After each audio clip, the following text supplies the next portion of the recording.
RSLDC में ACB कार्रवाई से जुड़ी हुई ये बेहद अहम खबर। आज एसीबी की टीम खंगालेगी सीज किए हुए कमरों को। एसीबी की 2 टीम पहुंची है RSLDC। सील कमरों में रखी फर्मों की फाइलों को खंगालेगी एसीबी की टीम। फर्मों के संचालकों के भी यहां बयान लिए जाएंगे ताकि भ्रष्टाचार की परतें खुल सके। और चलिए सीधे रुख करते हैं, संवाददाता नवीन शर्मा हमारे साथ जुड़ चुके हैं। नवीन, शनिवार को सीज कर दिए गए थे सभी केबिन, लेकिन आज जांच इनकी की जाएगी।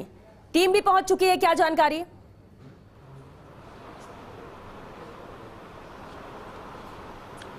जी देखिए, बिल्कुल RSLDC के दफ्तर एसीबी की टीम पहुंच चुकी है। मैं मेरे सहयोगी कैमरा पर्सन पहुंच से कहूँगा कि वो तस्वीरें दिखाएं कि एसीबी ने अभी पहला रूम खोला है। जो IAS और जो RSLDC के चेयरमैन है नीरज के पवन, उनके रूम के अंदर एसीबी की टीम पहुंच चुकी है और इस रूम की सर्च की जा रही है। दरअसल आपको बता दूं, शनिवार को एसीबी ने जो राहुल गर्ग है, जो RSLDC का मैनेजर था और जो कोऑर्डिनेटर था अशोक सोंगवान, उनको 5 लाख रुपए की रिश्वत लेते हुए एसीबी ने गिरफ्तार किया था। और उसके बाद में एसीबी ने जो नीरज के पवन सहित जो प्रदीप गवड़े हैं, IAS हैं, उन सबों के रूम सीज किए थे। उसके बाद जबरदस्त हड़कंप का माहौल था। हमारे साथ जो एसीबी के जो डिप्टी SP हैं वो हमारे साथ मौजूद है। हम इनसे जानकारी लेते हैं कि सर किस तरह की कार्रवाई थी और आज सर जो 9 रूम्स आपने सील किए थे शनिवार को, उनको खोला है सर। ये राहुल कुमार जी का शनिवार को ट्रैप हुआ था, वो सिलसिले के अंदर हम ये रूम सीज करके गए थे। जो मुकदमे से संबंधित जो डॉक्यूमेंट होंगे उनको हम सीज करेंगे। 9 रूम है वो खोलेगी। देखिए, बिल्कुल श्वेता, आप तस्वीरें देख सकते हैं कि किस तरह से एसीबी की टीम यहाँ पर जो दस्तावेज है उनको खंगालने का काम कर रही है। एसीबी के साथ में जो सरकारी गवाह है वो भी यहाँ पर मौजूद है। इसी के साथ जो एसीबी की टीम का तकरीबन 2 टीमें यहाँ पर पहुँची है और हर प्रत्येक रूम को जो एसीबी ने जो सीज किए थे उनको जो खोलने का काम है वो लगातार एसीबी की टीम कर रही है। इसी के साथ जो आपको बता दूं कि जो इनके जो आरोपी थे दोनों, उनके घरों की भी सर्च की गई थी। उनके घरों की सर्च में भी एसीबी को जो उनके घर बंद मिले थे, आज उनको भी एसीबी खोलेगी शाम तक। और उसके बाद ही कई चीज़ें हैं जो चौंकाने वाले खुलासे हैं वो एसीबी के सामने आ सकते हैं। लेकिन फिलहाल जो एसीबी की टीम RSLDC के दफ्तर पहुंची है, यहाँ पर ज़बरदस्त हड़कंप का माहौल है। जैसे एसीबी की टीम आई थी, यहाँ पर लोगों का जो कर्मचारी है उनके अंदर हड़कंप मच गया था, हुजूम यहाँ पर लगा हुआ था। और उसके बाद में अब ये तकरीबन ये कार्रवाई है एसीबी की देर शाम तक चले, क्योंकि देखिए 9 कमरे हैं और हर कमरे को बारीकी से खंगाला जाएगा।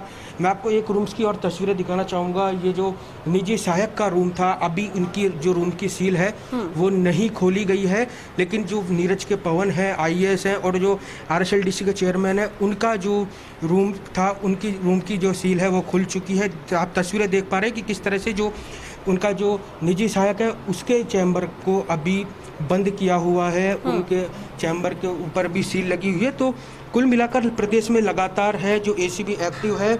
अब कुल मिलाकर जो RSLDC के जो IAS है प्रदीप गवड़े, उनकी भी कहीं ना कहीं इस पूरे प्रकरण में भूमिका संदिग्ध है। क्योंकि देखिए, नीरज के पवन है जो चेयरमैन है RSLDC के, उनके 2 मोबाइल सीज किए गए थे और जो प्रदीप गवड़े हैं उनका 1 मोबाइल सीज किया गया था। तो उसके बाद सीज करने के बाद में उन मोबाइलों को अब एसीबी की टीम FSL जांच के लिए भिजवाएगी और FSL के बाद में FSL की जो रिपोर्ट आएगी उसके बाद में उन्हें पूछताछ के लिए बुलाया जाएगा प्रदीप गवड़े को।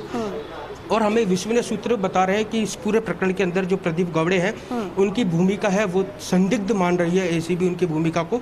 DG BL सोनी और DG दिनेश MN वो लगातार इस पूरी कार्रवाई के ऊपर मॉनिटरिंग बनाए हुए हैं। एसीबी मुख्यालय में बैठकर इस पूरी कार्रवाई की मॉनिटरिंग कर रहे हैं। तो लगातार अगर पिछले 3 महीने की बात करें तो लगातार एसीबी ने कैसे कई बड़े धमाके किए हैं प्रदेश भर के अंदर। कई बड़े ऐसे रिश्वतखोर हैं, उनको एसीबी ने रिश्वत लेते हुए गिरफ्तार किया है। जी श्वेता। नवीन, बिल्कुल देखिए जिस तरह से शुरुआत हुई है, क्योंकि 9 कमरे हैं, पहला कमरा जो चेयरमैन नीरज के पवन का है जिसे खंगाल रही है एसीबी। फोन भी उनका जब्त किया गया था और ऐसी भी जानकारी मिली कि आरोप है, सवाल किया गया कि आपने कुछ चैट डिलीट किए, जबकि इसका खंडन नीरज के पवन ने किया। दूसरी बार है जब इस तरह के भ्रष्टाचार के मामले में इनका नाम सामने आया है। क्या इन पर भी संदेह व्यक्त कर रही है एसीबी, या फिर अभी जांच के बाद ही कुछ कहने या देखने की बात रहेगी?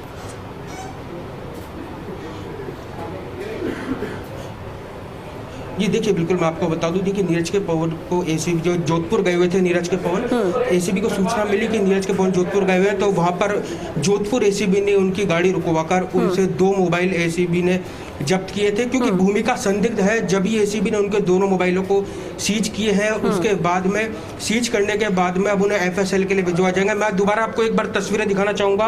कि नीरज के पवन के जो रूम है उसके अंदर एसीबी की कार्रवाई चल रही है और एसीबी की जो टीम है जो दस्तावेज है वो लगातार यहाँ पर खंगालने का काम कर रही है। जो नीरज के पवन और जो मुख्य प्रबंधक है RSLDC के प्रदीप कुमार गौड़े, उन दोनों के मोबाइल एसीबी ने जब्त कर रखे और 5 लाख रुपए की रिश्वत। श्वेता देखिए, 5 लाख रुपए की रिश्वत अपने आप में ये एक बहुत बड़ी रिश्वत की राशि है। इसके अंदर बताया जा रहा है सूत्रों के अनुसार ये 5 लाख रुपए भी पहले भी ले चुके थे। तो एसीबी की टीम है वो लगातार यहाँ पर जो सर्च की कार्रवाई कर रही है। और वहीं देखिए जो दोनों आरोपी है राहुल गर्ग और अशोक सांगवान, उन दोनों से एसीबी की टीम एसीबी मुख्यालय में पूछताछ कर रही है। ये दोनों आरोपी से मुख्यालय में पूछताछ जारी है। वो 5 दिन की एसीबी रिमांड पर है। 5 दिनों तक उनसे पूछताछ होगी। दोनों जो आरोपी हैं उनसे आमने सामने बैठाकर एसीबी की टीम पूछताछ कर रही है और उन्हें 5 दिन बाद में कोर्ट में पेश किया जाएगा। तो हम कह सकते हैं कि एसीबी को एक बड़ी कामयाबी हाथ लगी थी और बड़ी कामयाबी के बाद में एसीबी ने जो आरोपी हैं उन 2 आरोपियों को रंगे हाथों गिरफ्तार किया था। लेकिन इसके अंदर चौंकाने वाली बात यह है कि 2 IAS अधिकारियों के इस पूरे प्रकरण के अंदर नाम सामने आए हैं। तो एक ये बड़ी बात है और एसीबी को इस पूरे प्रकरण की गहनता से जांच कर रही है। FSL को मोबाइल इनके भेजे जाएंगे। FSL की जांच में ही ये सब कुछ सामने हो पाएगा कि चैट डिलीट की थी तो वो क्या क्या चैट डिलीट की गई है। जो नीरज के पवन ने हालांकि इसका खंडन किया है, लेकिन एसीबी के सूत्रों का मानना है कि उन्होंने जो चैट थी वो डिलीट की है। लेकिन अब ये FSL के बाद ही सब कुछ क्लियर हो पाएगा। लेकिन फिलहाल जो एसीबी की टीम है वो मौके पर मौजूद है और लगातार कार्रवाई कर रही है। बिल्कुल।